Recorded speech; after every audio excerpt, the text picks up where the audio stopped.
지구상에는 4,000종 이상의 바이러스가 존재하며 감염을 일으키는 바이러스는 인류의 생존을 위협한다.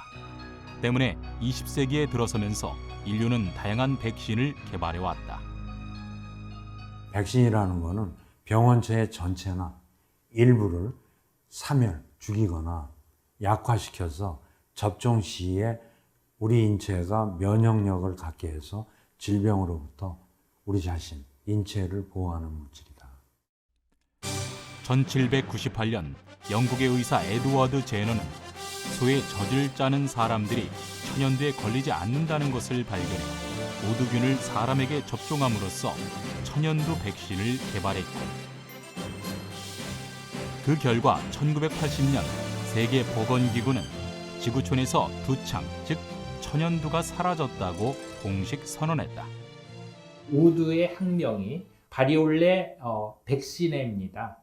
그래서 그런 행위를 백시네이션이라고, 즉 요즘 말하는 백신 접종 또는 예방 접종이라는 얘기로 해가지고 이 이름을 부르게 되었죠. 그래서 그 뒤에 이렇게 예방 접종을 이렇게 함으로써 두창의 인재로부터 인류를 보호할 수 있게 되었고, 제가 하버드에 같이 모시고 있던 앤더스라는 선생님은 전자혈명도 없을 때입니다. 사람의 신장세포에서 소아마비 바이러스를 배양했어요. 그래서 발표를 노벨상을 탔거든요. 그래서 소쿠라는 사람이 그 발견한 바이러스를 가지고 예방 접종을 말하니까 처음엔 주사하고 이걸 입으로 먹는 게 있잖아요. 아주 세계에 소아마비가 퇴치돼 있지 않습니까? 완전히 없어졌거든요. 그리고 대한민국에도 백신 개발로 지구촌 수많은 이들의 생명을 구해낸 이가 있다. 바로 세계 최초로 유행성 출혈열의 원인균과 백신을 개발한 이호왕 박사다. 자기 목숨을 거는 노력과 정말 그 학자로서의 진지한 태도와 아주 집념으로 14년 동안 연구를 하셔가지고 소위 괴질이라고 알던 일본도 괴질이라고 알고 뭐 일본도 연구자들이 막 감염되고 뭐 오사카에서 난리가 나고 그랬거든요. 그 원인균을 발견하셨거든요. 발견하시고 또 학자로서 대단한 것은 그것이 실제로 백신까지 가도록 기술을 또 만들어내셨어요. 사실 이호왕 박사의 첫 연구는 유행성 출혈열이 아닌 일본 뇌염이었다. 60년대 초는요, 우리나라의 뇌염 환자가 1년에 한 6,000명, 7,000명씩 발생하고 한 3,000명씩 죽었어. 대부분이 다 애들이야. 그러니까 뇌염이 제일 중요한 문제예요. 바이러스가 볼 수 없을 때 그 동물 세포를 통해서 일본 뇌염 바이러스를 배양하는 법을 연구하셔가지고, 일본 뇌염이 얼마나 무섭습니까? 연구하셔가지고 석사가 되셨는데, 한국 전쟁이 끝난 직후인 1954년 서울대학교 의과대학을 졸업한 후 미국 유학길에 오른 이호왕은 미네소타 대학에서 일본 뇌염에 관한 연구 논문으로 박사 학위를 받았고, 1959년 귀국해 서울대에서 일본 뇌염에 관한 연구를 계속하길 원했지만 문제는 연구비였다. 그때까지도 하도 우리가 못 사니까 연구비가 없으니까 바이러스라는 건 알았지만은 연구하는 사람이 없잖아요. 그때 미국 NIH에서 연구비를 받아요. 그래가지고 5년 동안 1년에 2만 불 내지 3만 불 하고 자동차 한 대 받아가지고 일본 뇌염 연구를 한국에서 한 겁니다. 그게 바이러스의 연구를 우리나라에서 정식으로 시작한 최초의 그 연구 과제예요. 이후 이호왕은 5년간 일본 뇌염 연구에 매달려 많은 것을 밝혀냈지만 아쉽게도 일본에서 먼저 백신 개발에 성공하며 연구를 지속할 수 없게 된 것이다. 그러면 이제 그 주사를 맞으면 뇌염 환자가 없어지잖아요. 지금 같이 뇌염 환자가 팍 준 거예요. 난 학자고 NIH 연구를 하다가 그냥 거기서 끝마칠 수는 없고, 그럼 우리나라에서 제일 중요한 병이 뭐냐 하고 조사를 하니까 한국형 출혈열이야. 고심 끝에 이호왕은 유행성 출혈열로 연구 주제를 바꾸었다. 유행성 출혈열은 한국 전쟁이 한창이던 1951년 전쟁통에 수천 명의 환자가 발생해 한국과 미군 수뇌부를 바짝 긴장시켰던 사건으로 그 피해가 심각했다. 한번 걸리면은 열이 굉장히 나고 뭐 근육통이 심하고요. 코, 입, 항문에 다 피가 나고 그래요. 그리고 뭐 피부에 잠깐 출혈되고 그리고 이제 죽는 병입니다. 많은 군인들이 엄청난 구사, 특히 미군이 3,200명 감염돼 가지고 600명이 사망했거든요. 그래서 그걸 갖다 찐득인 줄 알고 옷을 끓여서 입히고 그랬습니다. 저게. 그때 미군이 소련군, 공산당, 소련군이 한국 전쟁에 투여한 세균전이라고 의심을 했어. 모르는 병이 3,000명이면요. 생각해 보세요. 서울대학병원이 1,200명밖에 못 들어가요. 병이 나서 쓰러지는데 무슨 전쟁이요? 총 쏘기 전에 다 죽는데. 당시 한국에서 유행했던 괴질을 미군은 한국형 출혈열이라 불렀고 이를 해결하기 위해 연구팀을 구성하기도 했다. 그걸 코리안 헤모라지크 피버 리서치 팀이라고 했어. 그래가지고 미국 학자 200명이 동원이 되고 연구비가 4천만 불. 그 다음에 조사해 보니까 이게 세균전이 아니야. 공산군에서도 많이 생기고 중공군, 북조선 인민군, 거기도 유엔군에 생긴 환자보다 더 많이 생겼어. 미군은 노벨상 수상자를 포함해 엄청난 인력과 돈을 투자해 연구에 매달렸지만 끝내 병원체를 찾는 데는 실패했다. 미군이 연구 스톱. 그래가지고 65년에 전부 철수해 가요. 나는 그때 내연 연구할 때거든. 그 다 철수하고 간 다음에 5년 동안 아무도 연구 안 해. 연구하는 사람이 없었어요. 근데 나는 내연 연구 끝났거든. 이런 상황 속에서 1969년 휴전선 일대의 군인들 사이에 또다시 원인 불명의 출혈열 환자가 급증하기 시작했고 이호왕은 이 문제를 해결해보고자 자신의 연구 주제로 선택했던 것이다. 이번에도 문제는 연구비였다. 73년까지 이북보다 우리가 못 살았어. 응? 국가 예산이 없었어요. 그래서 그걸 이제 찾은 결과 일본에 있는 미 육군 연구개발사령부에 거기서 연구비를 주는 걸 내가 알았어. 미국에서 지도교수가 일본에 그런 거 있다는 거 가르쳐 주더라고.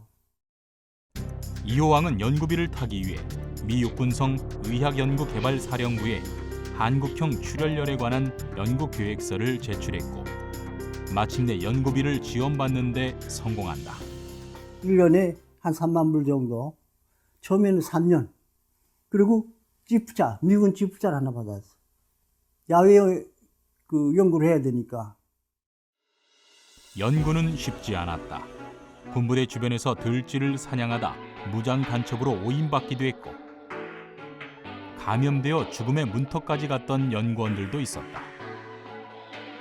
필드 스터디라고 합니다. 들에 가서 직접 그 병원에 찾아내는 거기 때문에 그렇게 찾아내다가 같이 다닌 그런 연구원들에게 감염돼 가지고 죽을 뻔한 사람들 여러 명 있습니다. 일하다가 그 병에 걸려서 서울에 와서 일반 병원에도 못 들어가. 창동에 있는 출혈열 연구병원이라는 게 있었어. 거기다가 이제 입원을 했는데 거의 죽을 뻔했어요. 입원하고 한 사날 있다가 정신을 잃고 사경을 헤맸을 때 그때 그 부모가 우리 아들 살려내라는 거야. 죽으면 책임져야 한다. 고쳐내라. 그때가 제일 힘들었어요. 하지만 무엇보다 더 힘들었던 건 연구에 별다른 진척이 없다는 것이었다. 3년 동안 과거에 하던 그걸 전부 되풀이했는데 안 돼요. 새로운 조직배양 세포를 이용한 그것도 안 돼. 결국 이호왕 박사는 연구 5년째 되던 해 새로운 검사법을 도입한다. 혈청에 형광물질을 묻혀 바이러스를 찾아내는 형광항체법을 도입해 쥐의 폐장 속에서 그토록 찾아 헤매던 바이러스를 발견한 것이다. 그 세포를 조직을 현미경하에서 보는 거예요. 형광현미경.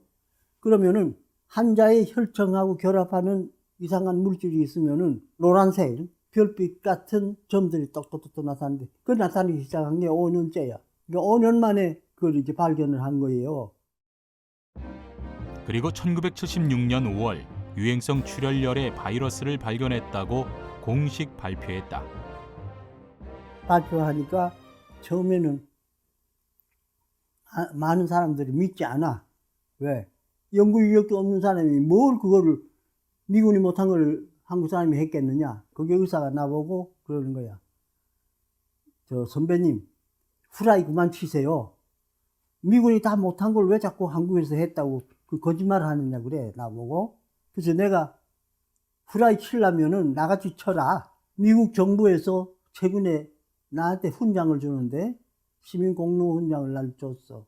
그 후라이가 하도 내가 잘 치니까 훈장까지 주더라.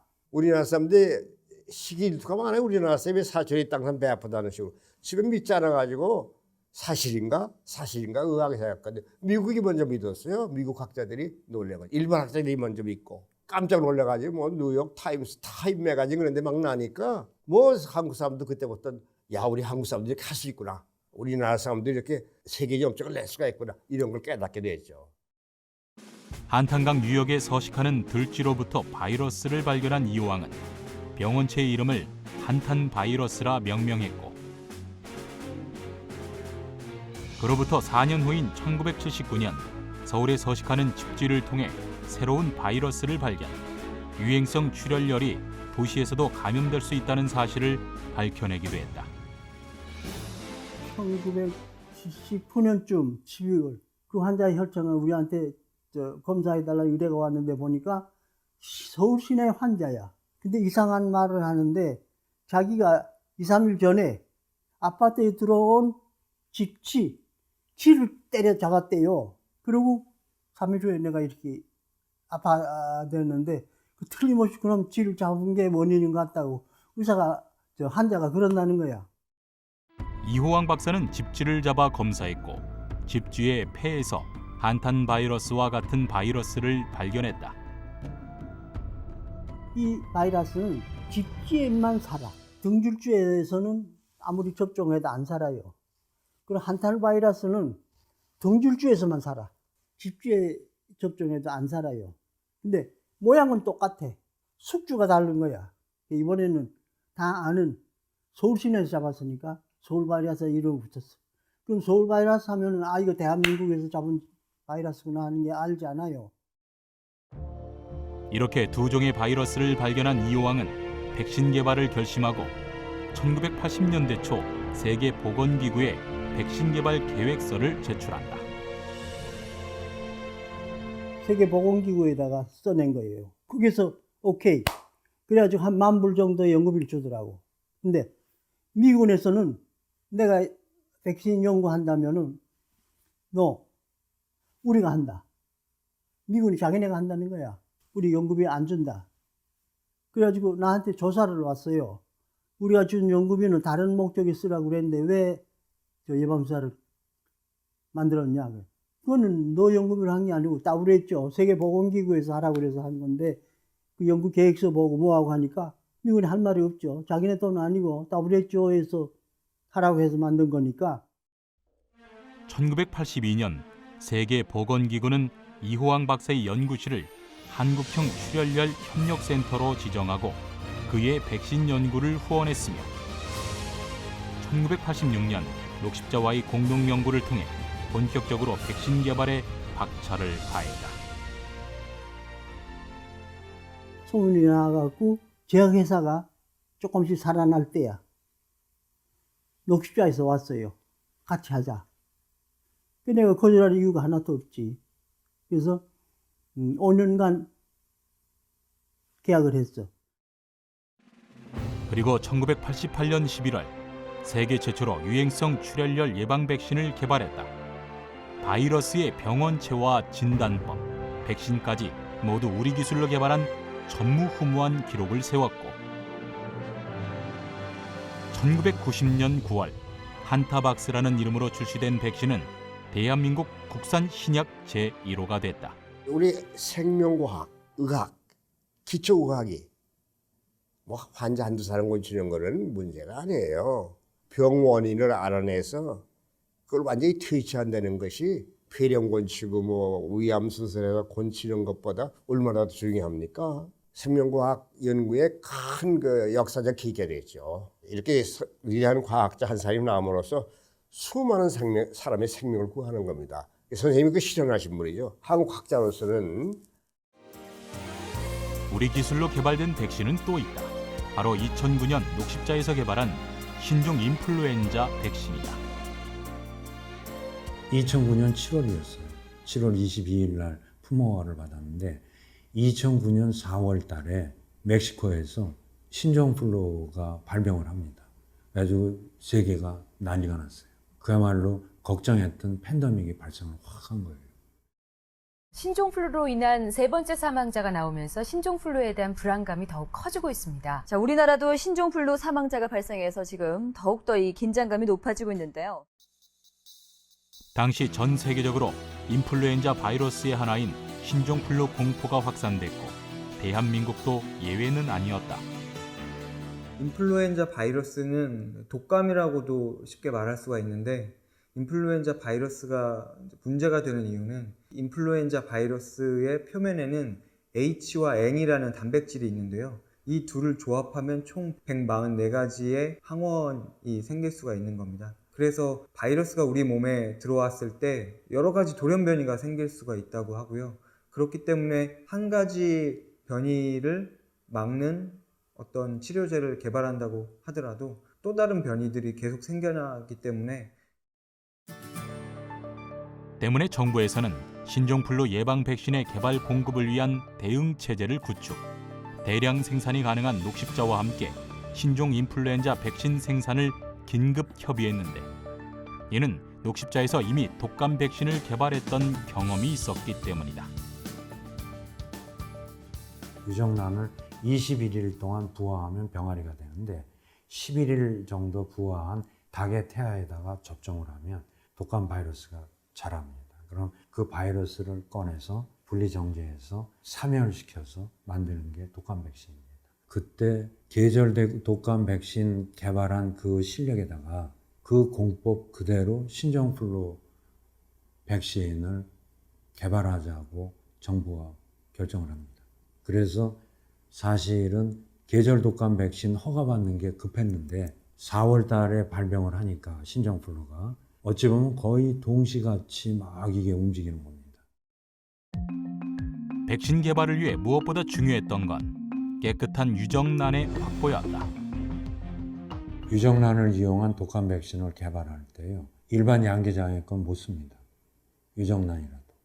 왜냐하면 백신을 만들 수 있을 만큼 깨끗해야 됩니다. 양계장 환경이 좋아야 하고 그 부분 저희가 일정 시험을 해서 통과를 해야만 그거를 백신 원료로 쓸 수가 있습니다. 당시 녹십자는 계절 독감 백신 생산을 위해 깨끗한 유정란을 어느 정도 확보하고 있었지만 신종플루 백신 생산까지 겹치면서 유정란은 턱없이 부족했고 당시 백신 본부장이었던 조미는 양계장을 찾아 전국 방방곡곡을 돌아다녀야만 했다. 저희가 계절 독감 백신을 450만 도즈를 만들려고 했기 때문에 500~600만 개의 유정란만 얻으면 되는 걸로 생각을 했죠. 그래서 양계장 운영도 뭐 한 군데만 운영을 했습니다. 그런데 신종플루가 발생을 한 거예요. 4~5개월 내에 2천만 개를 구해야 된다는 건 굉장한 일이었습니다. 대구 경북 쪽에 큰 양계장을 하나 찾았습니다. 우리 기술진들한테 얘기했습니다. 이거는 합격, 불합격을 따지지 말고 우리가 양계장을 합격할 수 있게 합격한 유정란을 생산할 수 있게끔 우리가 만들어야 되는 거다. 그러면서 시작을 했습니다. 결과는 성공이었다. 신종플루 백신 개발과 임상시험까지 무사히 마치며 2009년 10월 완제품을 생산할 수 있었고 이로써 대한민국은 세계 12번째로 독감 백신 자급자족 및 수출 기반을 구축하게 된 것이다.